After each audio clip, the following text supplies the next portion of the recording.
Yes, good morning, my people. How are you today? It's a Friday.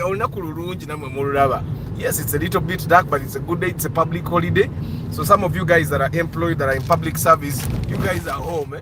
That's why you're not even on the broadcast. That's why you're watching this video later. Now, I know we've had a funny 2 days of challenges. So what I'm going to do, I'm going to buy a MiFi. That's what I was advised. Yesterday I could not because I had an inspection. Yesterday we bought 2 cars. One was a pending inspection. Then he had fresh from yesterday. And the other pending inspection is the one I was supposed to tell you about yesterday. Yeah, I was supposed to tell you about the pending inspection yesterday, and then the network cut me off. Then the other one started yesterday. We have the app country. But then remember software developer you guys software developers that work from home, where if anybody started ICT and they probably majored in software development and you don't have opportunities, I've been told there are opportunities online for remote working, and that's something you should be looking into. But I hope you're good. Today is Question Friday. You can go ahead and ask me questions, ask people here questions, ask any questions. By the way, questions on because this channel is full of people that know a lot. They have plenty of knowledge, and as such you'll get your answer.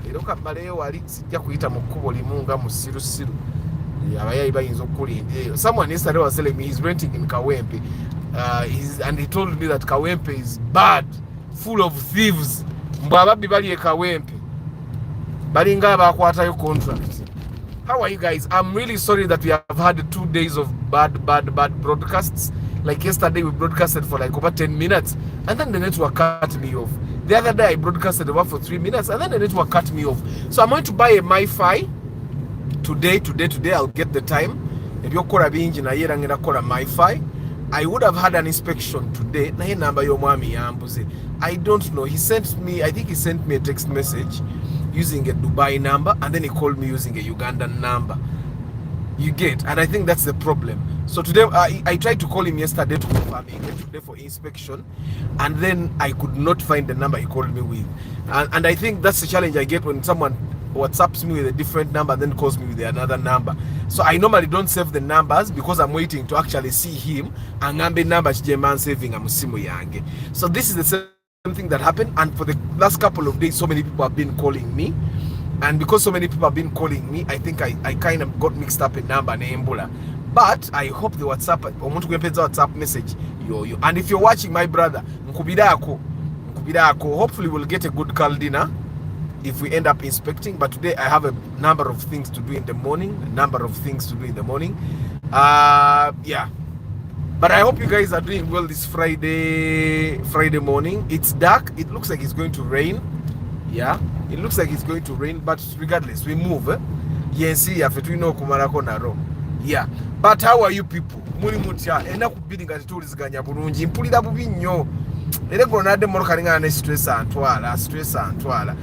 guys, let's try to practice patience. Try to be a little bit patient. Bobanga okola inspection ne Arthur, try to be a little bit patient because Arthur is a little patient. Nabagamba emitwala na mwetano gikola olunaku lumu. Naye bwe nsala unengamba kankuwa olunaku olwokubiri nange beerako patient. Okitegeera. You know mwami, I don't know if I told you about this gentleman. I think I did. Gwe twagenda naye nga ayagala gula Honda. Nemugamba tewali guze Honda, sijjukira oba bagita Honda, kitse sedan. Nemugamba tewali guze Honda ejja kubonyabonya. Nemugamba, but you know what?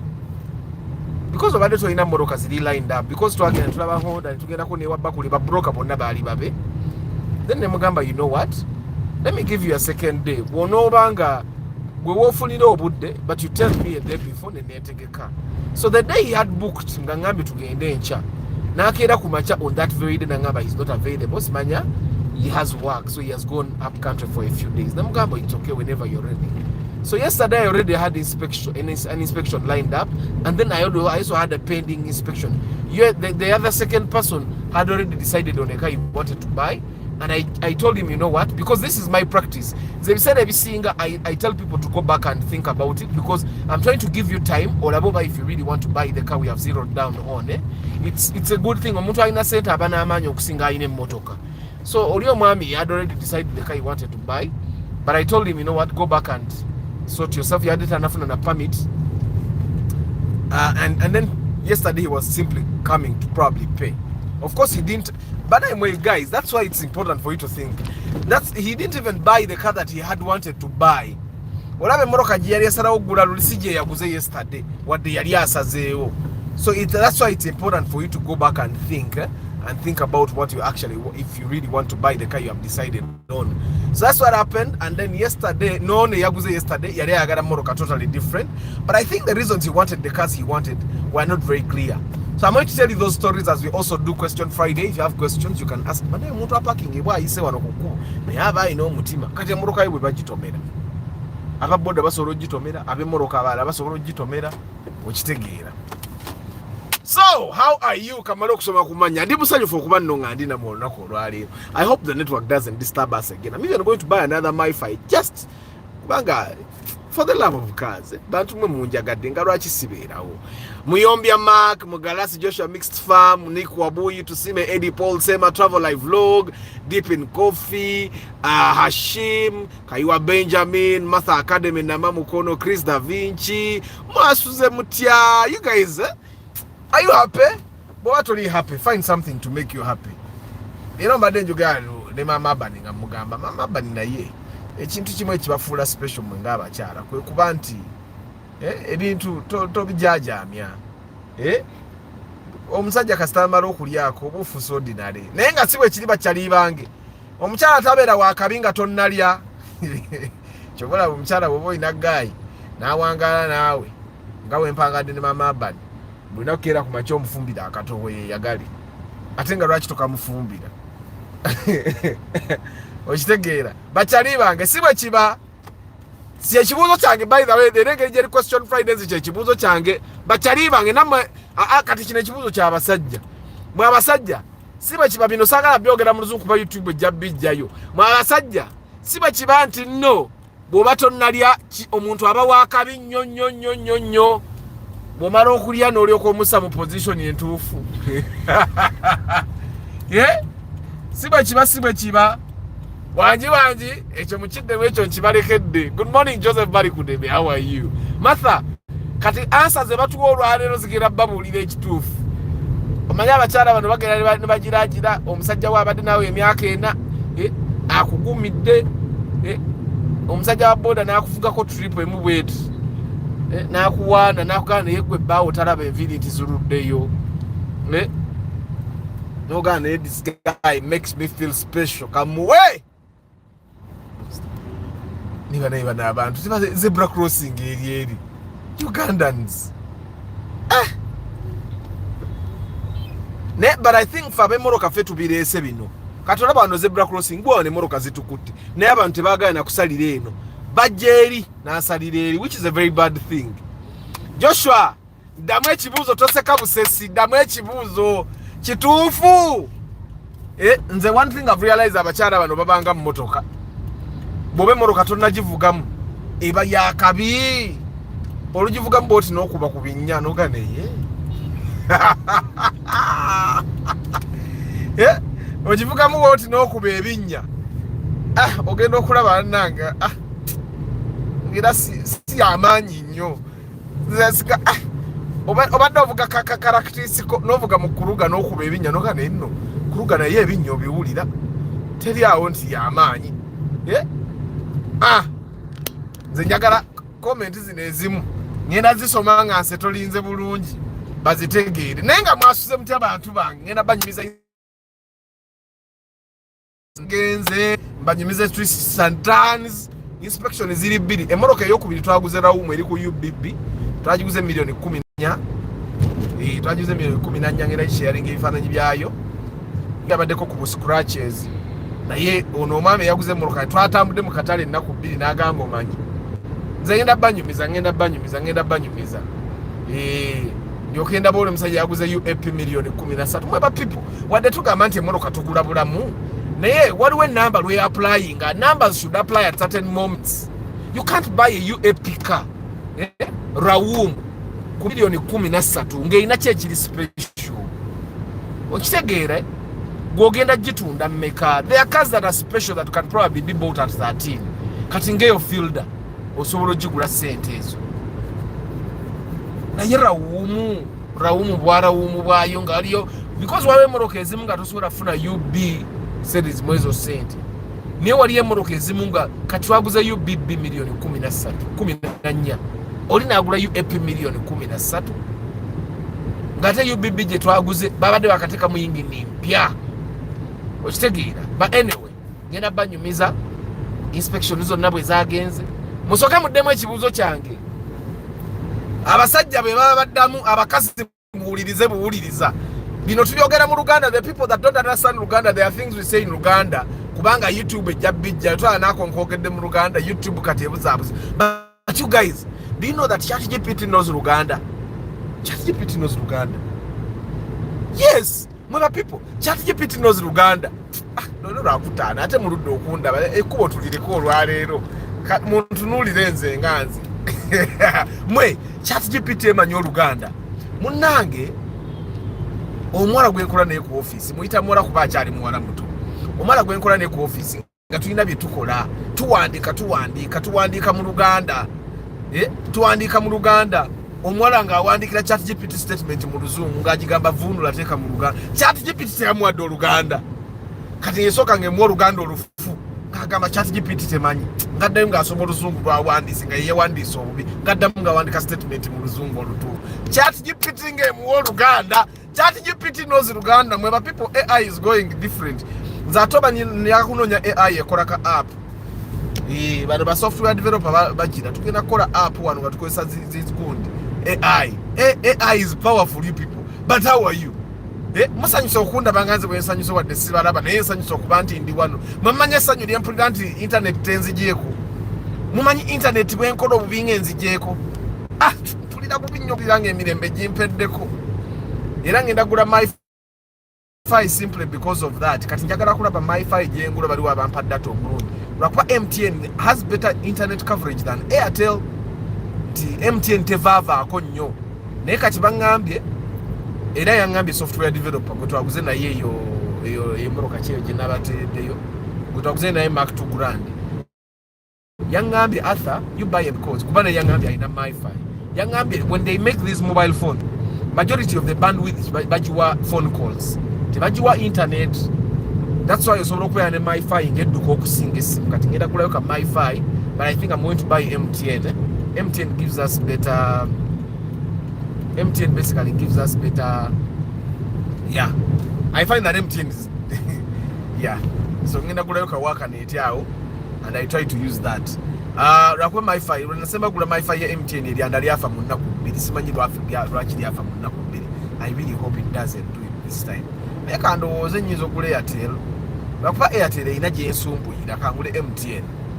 Bane waffe mu estate abantu abasinga buying MTN lines because Airtel has bad network. So I'm going to buy MTN so that I have some peace. And for the guys that have homes in Amukolere Waka, Airtel has what they call Airtel Extreme. I've not used it before. It's Wi-Fi. They give you unlimited internet and it's very affordable. I think also can also sort of for connection. Then after as not cost us per month. Then even MTN has this Benzi hiyo bagenda gisindika bantu mulekeraawo manyinza olugambo olunuma hiyo bagisindika ate munagamba saabalaga hiyo ate ya musajja mugagga atago si mafuta aba basajja bagula amafuta eye moroko ogiraba either spare akusumbuwa oba bamakanika bakusumbuwa era ate I've been telling you Benzi moroka nungi nnyo naye bere moroka yakumeka moroka yakusatu bera oneka Toyota bera oneka Subaru ogule Benz ndoze kyo mukitegedde bera oneka Toyota gulayo ka Subaru ogule Benz gwe baba ulanga sente zikusumbu obuli yagala gula Benz soko ogule Toyota ogiseewo wali ogule Subaru ogiseewo wali oliko ogule Benz simanyo ba atenga tonna gula Benz kye wali sosokola wali sosi no ogule Lexus no kakasanti comfort ya Lexus tekumala n'olyoko ogula Benz okitegeera nze Benz ezo nze nganze omuntu Benz nali jagadde naye nyina kyali wange gwe manyi omubeda alina sente to the extent it is nsobola ogenda ne mugamba kwe moroka neevugemu nampa buwi yampadde Markex ngende neevuge ojja kujja oginone naye njitya era njagala genda njogujjeyo olunaku lumu soke njikoleko review bulungi okitegeera kano this debate yagenda maaso eya Subaru ne Markex ye mwennyini yagambye Markex esinga because aina Subaru aina ne Markex okay aina Subaru aina ne Markex naye ye mwennyini yakkiriza nti Markex y'amaanyi kuba zombi emmoroka akolaki zombi emmoroka azirina naye ye mwennyini akola Markex erina amaanyi esinga. Of course you can't compare a Subaru that has Subaru esobola okubira Markex nga Subaru erina tabo nga Markex teyina ate era that's an unfair comparison. For you to compare the Markex to a Subaru nkoyo ku nsimbi muwulira ngenda ono mama bani agenda kusoma comment zino naye kati kamuwe ensimbi kamuweyo ku nsimbi what go spoil yourself kati waliwo banaye abantu abatamanyi kusaaga bwenkola bwenti ebintu gabagamba atha okudaala sikudaala go spoil yourself anti leero women's day fe twava mu kufumba tubawa sente asajja abatalina sente be bafumba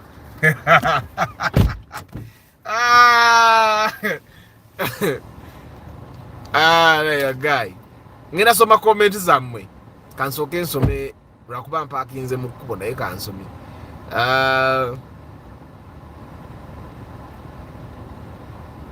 mwe nababuuziza ndoza lole muchwa gwe mbadde sinabuuza ne Paul Sema travel live vlog there's a saying jota navuga mwe bampya so that's how men are you give her money to buy meat from the butcher and appreciate the mchinjaji for giving her a bone as a bonus abakazi balabe duka.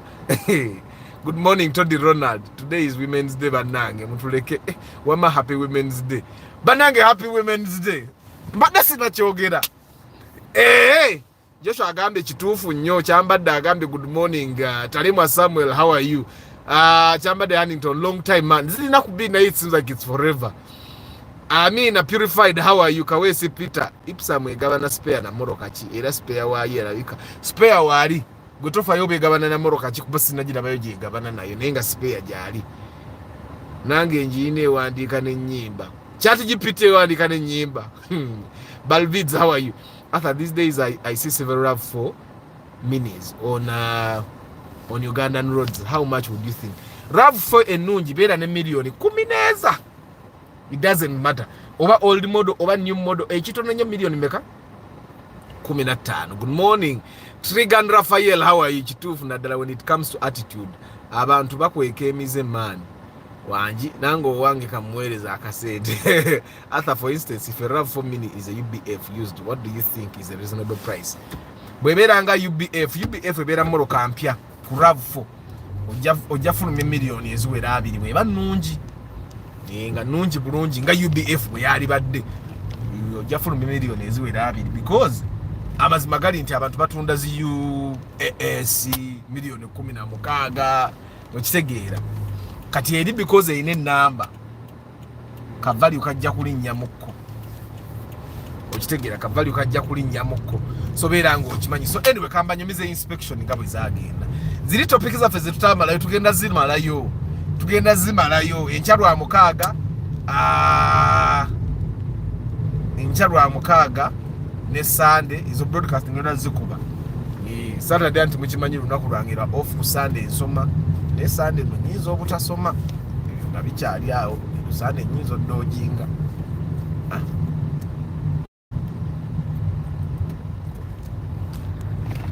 abakyala mwabawadde dda nga mukedde olina gimuwala leero ate okakasa bw'oba ogimuwabeera ne evidence kati nze nyina evidence wadde temulabye sente ze muwadde naye mutegedde muwadde okitegeera olina okuba ne evidence otherwise ajja kugamba tewamuwa. Did you record? Did you take a selfie of you handing her the money? Waliwo omwami yabadde agula emoroka eggulo ng'asaba omusajja n'agamba sooka ompe sente nsooke neekubya ebifaananyi wano numye ku bayaaye bwe yamaze okwekubya ebifaananyi he gave back the money and said katitwala But anyway, yesterday we bought that car that I posted. It's a Mark II Grand, and then we bought a Raum new model UBB. Ngenda gitekayo ebifaananyi byayo gulondoza nakoyemuko ate nadde nzirukagenda nga nyina meeting gye nalese ku office nga nyina okuddayo ngimalirize. So we bought 2 cars yesterday. Na kansokere ku owa Honda namumala badde owa Honda yatuse n'abeera impatient nangoba nangamba genda bireke naye but of course it was the second day.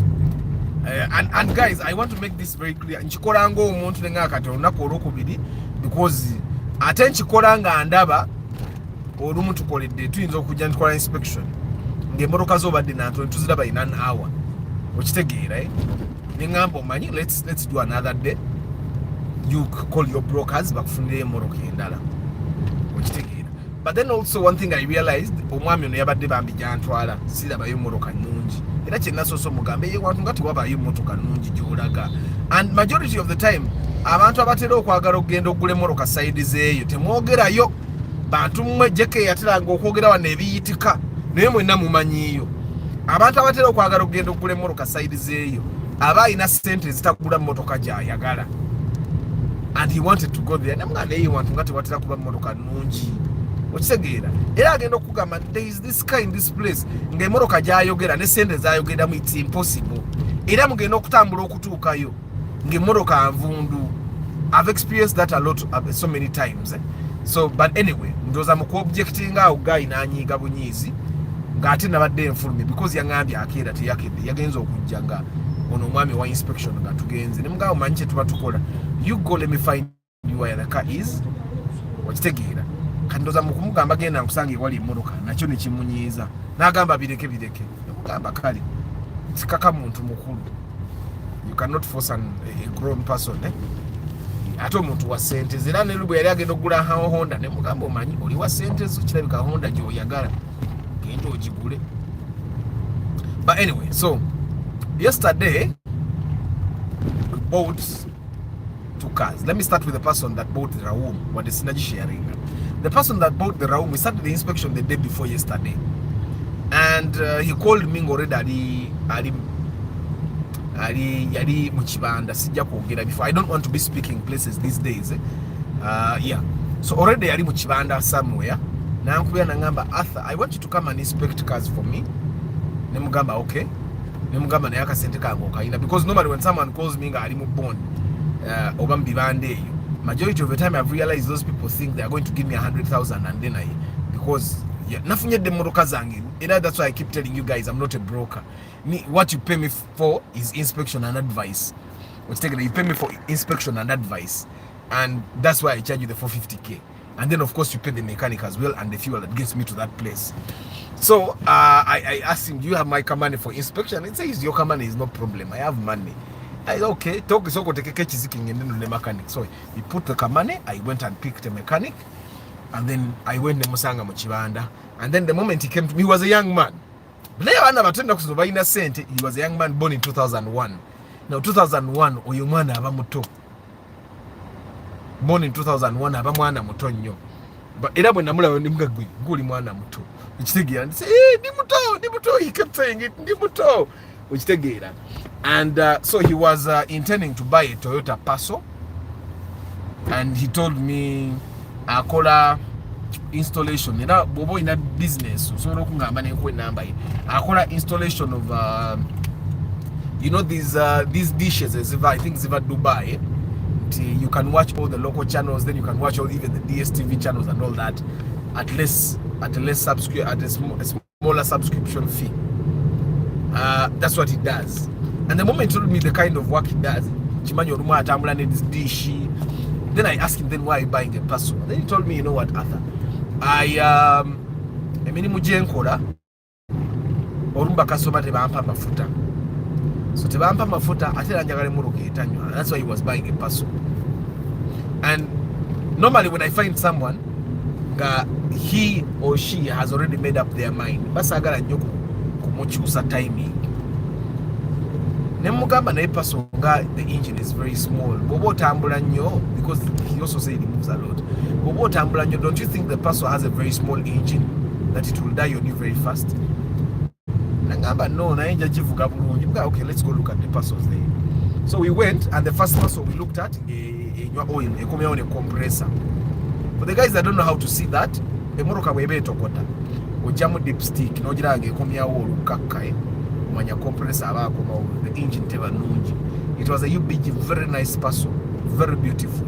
Esinga akola, it was a UBG, kakarunji nyoka white, nenge chocho kache chikakuba. Then we went and saw UBE, then we left it. Then I think we saw like 3 parcels and zonanga tizita. Then yali abagambye agale gule moroka milioni 13. Okay? Milioni 13. And then they were showing him the cars in that range. And then I told them, you know what, show us something better.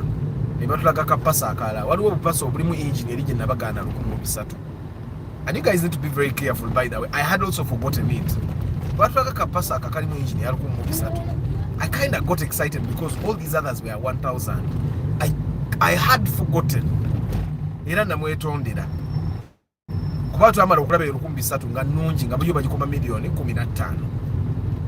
It was out of his budget, but he had extra money. Like I've always been telling you, and I'm happy that you guys are picking it up. Literally, no one goes to buy a car these days in a designer. You guys always have some money lying, like in reserve. So he had extra money. But then I told him, you know what? But let's go to the field and look at other cars. Then we went in another place. I'm going to try and avoid talking about places in a service. Munasonyiwa baba obongo bwange butambula bwe butyo.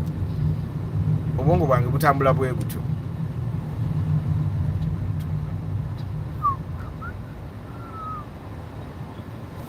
Service yange yaiseko mnete yaiseko lwansonga. When I do service ndekayo kilometer 10 zesiwandikako.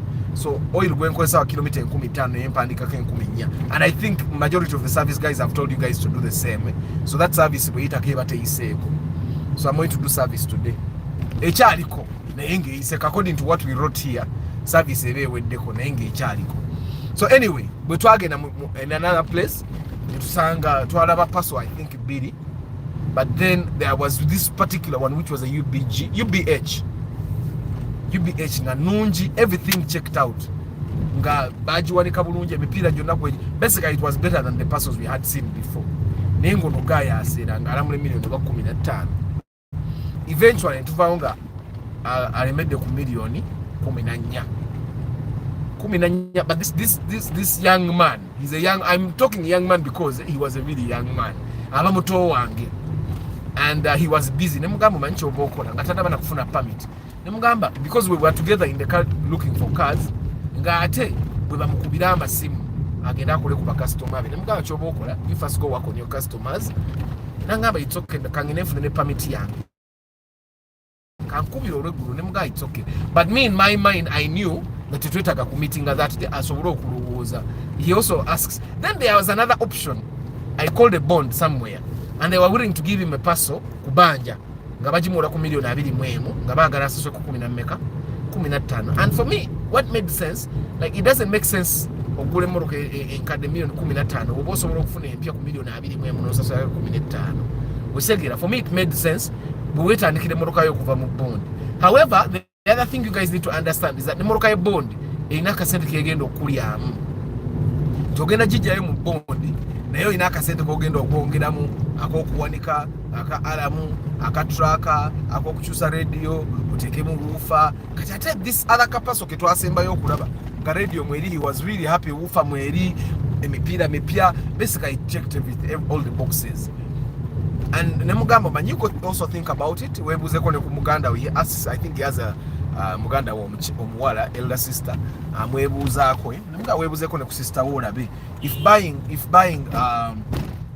a new car is better bubosobola you can go newewola ne bakubanja emiliyoni 6 okitegeera nomanya nti otandise motoka gwaje etandikidde ngeri jeni emotoka nti it's 1000 cc it would be a better decision okutandika emotoka nga gwaje etandikidde ngokimanyi nti anything that can come up gwaba akikoze eki gwaba akirese. So that's how he went that day. He called me in the evening. Switching off. Besides, I already had a meeting that very day at the office, generally chairing. So I let's meet tomorrow. And so then on that very day, someone calls me. Nangamba Arthur, we talked. I don't even remember that we had talked. We had talked. I want to get a RAV4. I want to get a Raum. Yangangamba, he wants to get an SUV or a hatchback. That was his thing. And then at that time, I did not know why he wanted an SUV or a hatchback. He told me at Ambulanyo up country, up country. That's why I said the car is going to Soroti immediately. And so he told me he wants a car that can do all that. Now when he comes, we start looking at RAV4s. He had 10 million. Yangamba, I got a good 10 million. Na yena ngamba, I can even basobolo kumpa nesa sulako 10 million neba manja. And then for me, like I always tell you, I told him, you know what? Why don't we get a car within your price, your budget? Or and then but there are other RAV4s that you can get at like 10, 11 nganoji. See, they are not perfect, but nganoji ngojivuga. Because the RAV4 I find that RAV4s are not really comfortable for me. I find that they are not even beautiful inside. So he came in the morning, we met up, and then yabade yakatuka. No. What day before? What person to say? So we were chatting, we get into the car together, we go pick the mechanic, and then we go to Tanduko RAV4s. No, what person? They were on options because it's good. Let me take my time. But you wanted a person. Don't change your mind. It's important. Yeah, I'm flexible from what I've seen. Yeah. So we went and looked at the RAV4s and then this gentleman was like, Arthur, RAV4s in the other technicality you guys need to understand as you're buying cars is that it's very hard to find someone that's a very hard thing.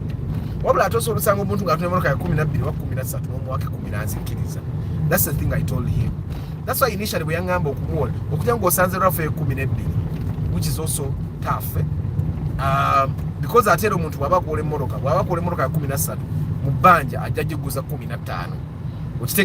that's the thing. That's why I don't like people buying cars on credit.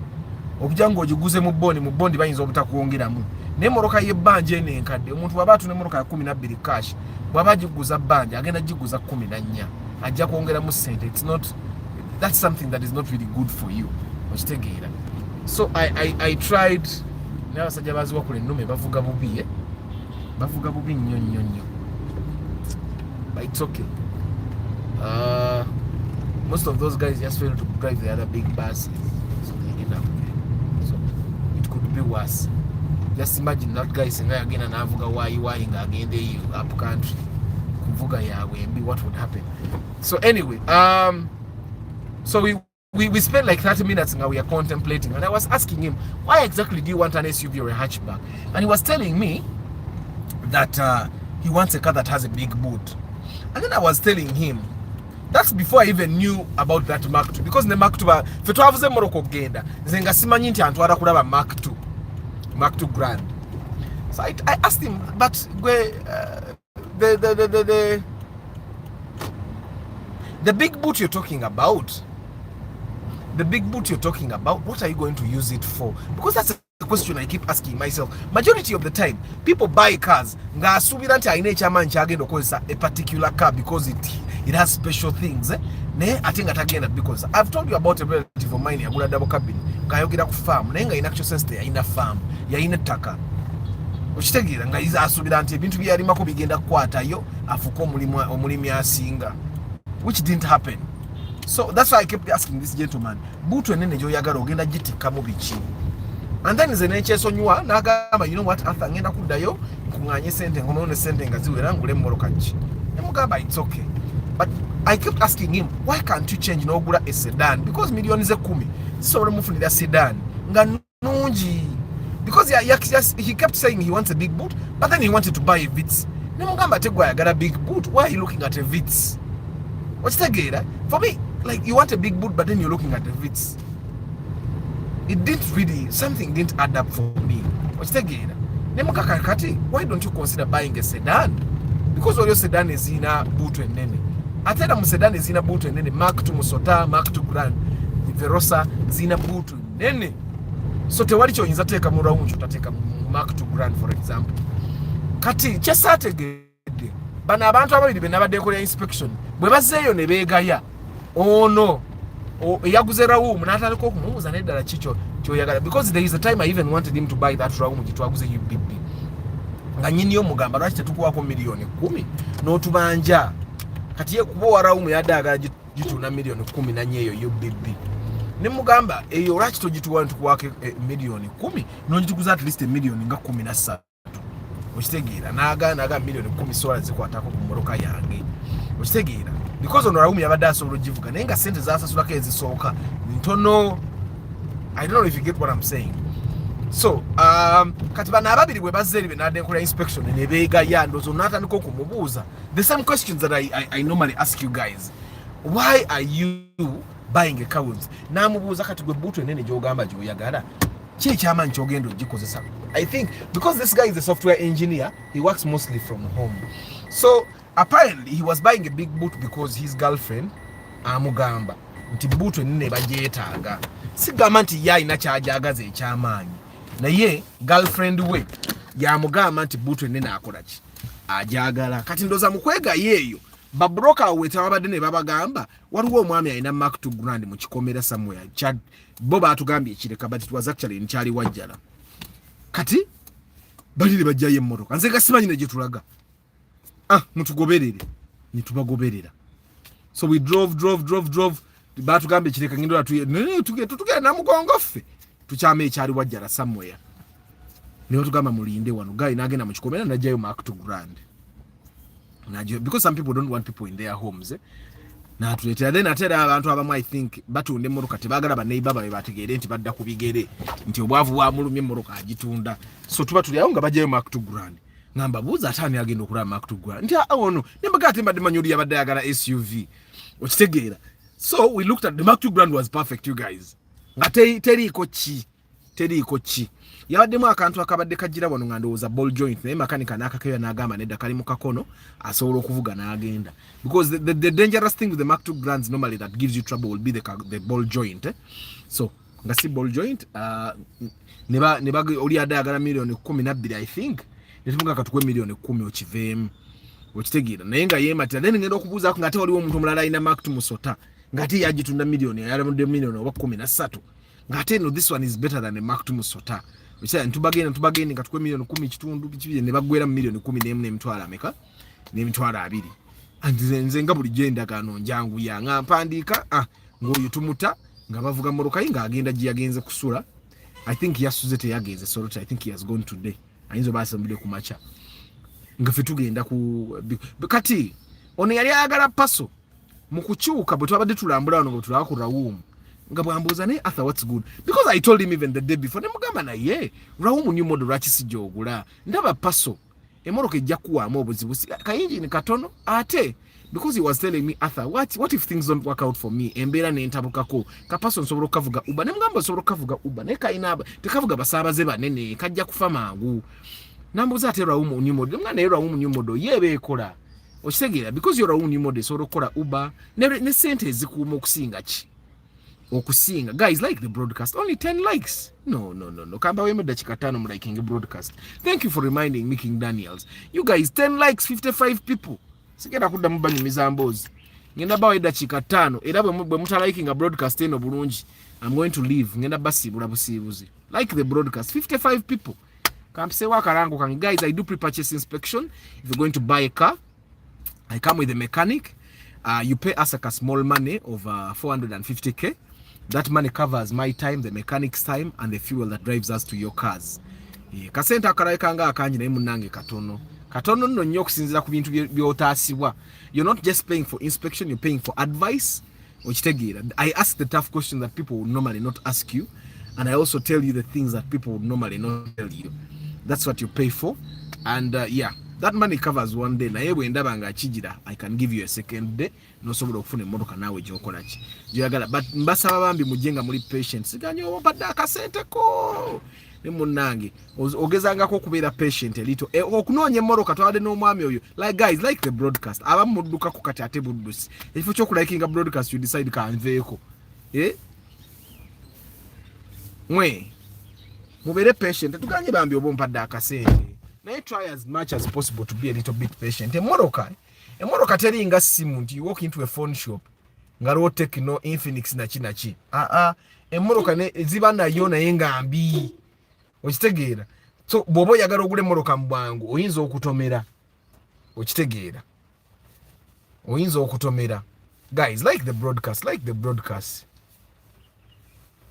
bane mujje mumpe emirimu gya inspection togenda n'otomera emmotoka manya okutomera kwangu nnyo okutomerako kwangu nnyo thank you for liking abali mukulayikinga thank you continue liking kansoke nsome ku comment zembadde sinnasoma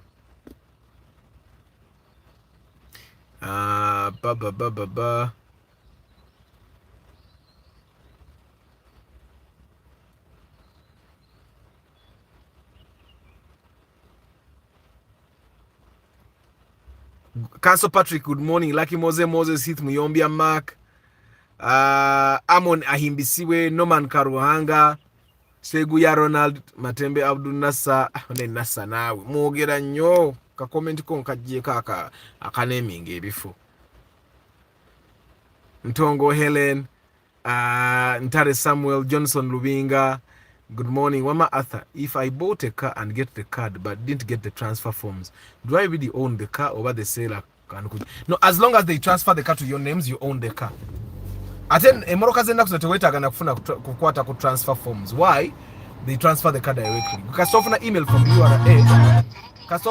from URA that the car has been transferred to your names. Just go print your logbook. The car is yours. Good morning, Brian.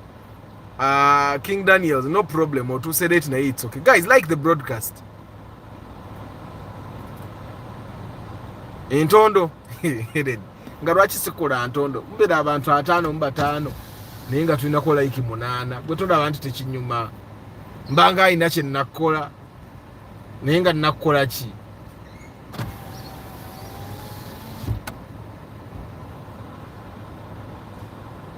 People are touching the heart. Find the like button, people. Abantu baduse buduse ku live okuba tubagambeko okulayikinga. They are just running away from the broadcast. BTTV, good morning. Mudope Joshua, good morning. Guys, if you want to like the broadcast, cross the comment is ije cross the comment section, then like button ojajira bawo wansi. Nkomyewa anti mwe mutalikinga broadcast kati mu interrupt nze mbozi yanga ate nze nnyumya nnyo.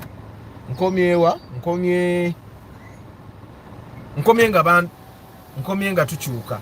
So ono mwana yaguze muita mwana kuba munanga aba muto wange munansonyiwa siku munyoma but omwana yabadde muto.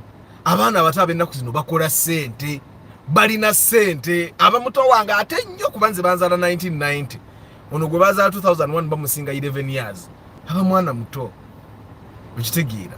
So muita mwana because aba mwana muto ate naye yasigadde yabadde akyogera. Yeah, so anyway, the reason why he changed his mind was because his money zeyabadde nazo zaali zisobola okugula ki ate nga n'owa kapaso yabadde alemedde miliyoni 14 naye nga kapaso ate yabadde akaagadde. Kati he kept asking me, Arthur, kupaso ne Raum new model nguleki, kupaso ne Raum new model nguleki, and I kept telling him I would not buy a paso nga Raum new model weeri okitegeera. I would not. It would be a bad decision. So he changed his mind. Netudayo netulaba umweri yabaddeko bubampo bukulubule. But of course naye e Kampala atandika butandisi kuvuga naye agenda kulubula. And netugenda okumanyanga mwana muto ni national ID agifuna ta signing. Ku national ID kuliko unable to sign. I had never seen a case like that. And then bambi mwana muto ne mu banka yalinga atekayo butesi setting atekayo butesi. Yakoma okusigninga obaddi yagenze mu banka okujjayo setting and signature itajijjukira ne bagimulaga ku computer signing about.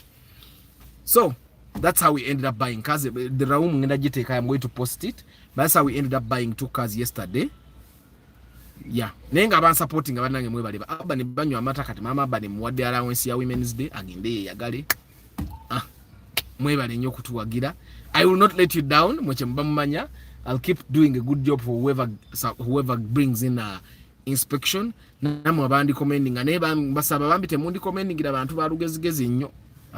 Bote mbaleta bagende baba bakube ate banange obera ngayo ngo ino lugezigezi genda ogule moroke empya mu bondi omuntu olugezigezi olungi ebyemoroke enkadde bireke kube moroke enkadde ziri n'obukwakulizo bungi zina technicalities bana enkube efuyirira ensobedde bwefuyira bwenzigalawo ngerekerawo bwenzigulawo ngiddamu bana guys kamba sibling and I have a podcast shoot now at 8 sawa satu. I have to go prepare the studio properly and prepare myself.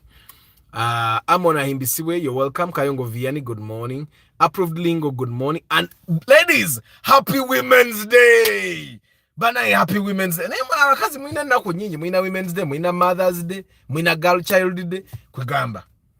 So International Day of the Girl Child, fabasaja tuinachi. After Paso Sete, how good is it, the engine? And what the engine capacity is 1.5 liters. Yeah, it's a good engine so far. We have not seen any major problem with it yet. So it's a very good engine. Jigulebo jisanganga nunji. And I've not helped anyone buy a Paso Sete that has complained about any issue. Wana go to agula na Paso Sete nga yali nkademu. I think it was like a UBH to ajigule million abiri mwemu. Ata kamak to grand nga kanyirida. Okalabye million 14 emitwala aga.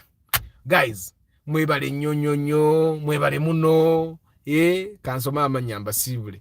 Muyombya Mark, bana lero network ekitukoze. Tetwononedde lunaku. I'm really happy. Nico Abuyi, Tusime, Eddie Paul Sema, Travel Live Vlog, Deep in Coffee, Hashim, Kaiwa Benjamin, Martha Academy, Namamukono, Chris Da Vinci, Joseph Bali Kudembe, Paul Sema, Ronald Muchwa, Muyombia Mark, Travel Live Vlog, Todi Ronald, Matembe Abdul Nasa,